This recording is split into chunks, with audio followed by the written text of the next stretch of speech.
Grinch Stole Christmas by Dr. Seuss. Every Who down in Whoville liked Christmas a lot, but the Grinch, who lived just north of Whoville, did not. The Grinch hated Christmas, the whole Christmas season. Now, please don't ask why. No one quite knows the reason. It could be that his head wasn't screwed on quite right. It could be, perhaps, that his shoes were too tight.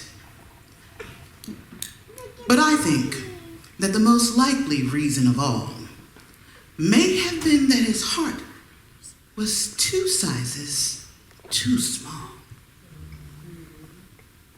But whatever the reason, his heart or his shoes, he stood there on Christmas Eve, hating the Who's, staring down from his cave with a sour, Grinchy frown at the warm lighted windows below in their town. For he knew every Who down in Whoville beneath was busy now hanging a mistletoe wreath. And they're hanging their stockings. He snarled with a sneer. Tomorrow is Christmas. It's practically here. Then he growled with his Grinch fingers nervously drumming. I must find a way to stop Christmas from coming. For tomorrow, he knew, all the Who boys and girls would wake up bright and early, and they'd rush for their toys. And then, oh, the noise, noise.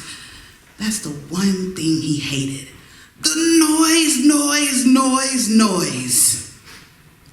Then the Who's, young and old, would sit down to a feast. And they'd feast, and they'd feast, and they'd feast. They would start on Who pudding and rare Who roast beast, which was something the Grinch couldn't stand in the least. And then they'd do something he liked least of all. Every Who down in Whoville, the tall and the small, would stand close together with Christmas bells ringing. They'd stand hand in hand, and the Who's would start singing. They'd sing, and they'd sing, and they'd sing. And the more the Grinch thought of the Who's Christmas sing, the more the Grinch thought. I must stop this whole thing. Why, for 53 years I've put up with it now. I must stop Christmas from coming. But how? Then he got an idea, an awful idea. The Grinch got a wonderful, awful idea. I know just what to do. The Grinch laughed in his throat, and he made a quick Santa Claus hat and a coat. And he chuckled and clucked. What a great Grinchy trick! With this coat and this hat, I look just like Saint Nick. All I need is a reindeer. The Grinch looked around, but since reindeer are scarce, there was none to be found. Did that stop the Grinch? No. The Grinch simply said, If I can find a reindeer, I'll make one instead. So he called his dog Max. Then he took up some red thread, and he tied a big horn on top of his head. Then he loaded some bags and some old empty sacks on a ramshackle sleigh, and he hitched up old Max. Then the Grinch said, Giddy up! And the sleigh started down towards the homes where the Who's lay a snooze in their town. All their windows were dark. Quiet snow filled the air. All the Whos were all dreaming sweet dreams without care when he came to the first house in the square. This is stop number 1. The old Grinchy claws hissed, and he climbed to the roof, empty bag in his fist. Then he slid down the chimney, a rather tight pinch. But if Santa could do it, then so could the Grinch. He got stuck only once, for a moment or two. Then he stuck his head out of the fireplace flue, where the little Who stockings all hung in a row. These stockings, he grinned, are the first thing to go. Then he slithered and slumped, with a smile most unpleasant, around the whole room, and he took every present. Pop guns and bicycles, roller skates, drums, checkerboards, tricycles, popcorn and plums. And he stuffed them in bags. Then the Grinch very nimbly stuffed all those bags, one by one, up the chimney. You're a mean one, Mr. Grinch. You really are a heel. You're as cuddly as a cactus. You're as charming as an eel, Mr. Grinch. You're a bad banana with a greasy black peel.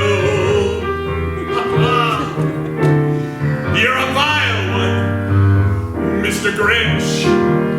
You have termites in your smile. You have all the tender sweetness of a seasick crocodile, Mr. Grinch.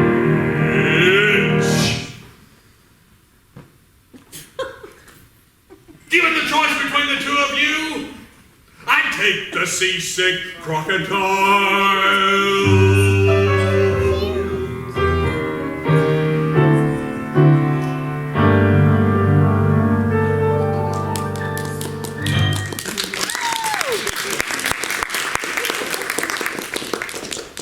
Then he slunk to the icebox. He took the Who's feast. He took the Who pudding. He took the roast beast. He cleaned out that icebox as quick as a flash. Why, that Grinch even took their last can of Who hash. Then he stuffed all the food up the chimney with glee. And now, Grinned the Grinch. I will stuff up the tree. And the Grinch grabbed the tree, and he started to shove, when he heard a small sound like the coo of a dove. He turned around fast, and he saw a small Who, little Cindy Lou who was not more than 2. The Grinch had been caught by this little Who daughter, who'd got out of bed for a cup of cold water. She stared at the Grinch and said, "Santa Claus, why? Why are you taking our Christmas tree? Why?"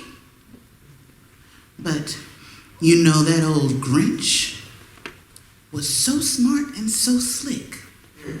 He thought up a lie, and he thought it up quick. Why, my sweet little tot, The fake Santa Claus lied. there's a light on this tree that won't light on one side.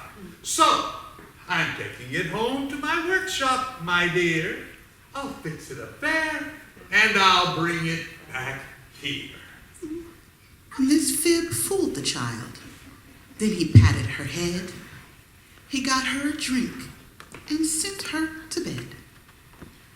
And when Cindy Lou Who went to bed with her cup, he went to the chimney and stuffed the tree up. You're a foul one, Mr. Grinch. You're a nasty, wasty skunk. Your heart is full of unwashed socks. Your soul is full of gum, Mr. Grinch.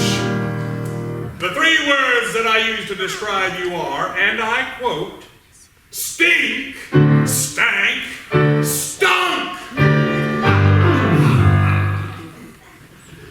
Then the last thing he took was the log for the fire.